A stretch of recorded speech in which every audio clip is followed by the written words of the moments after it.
Hello, in this video I want to show you how to install Google Classroom on your Realme GT Neo 3. So in order to do this, we'll need to open Google Play Store, and from here start search for an app. Enter Google Classroom.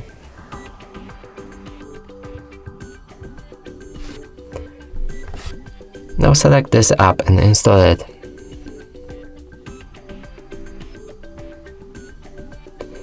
When it's done, we can open it. Click on Get Started.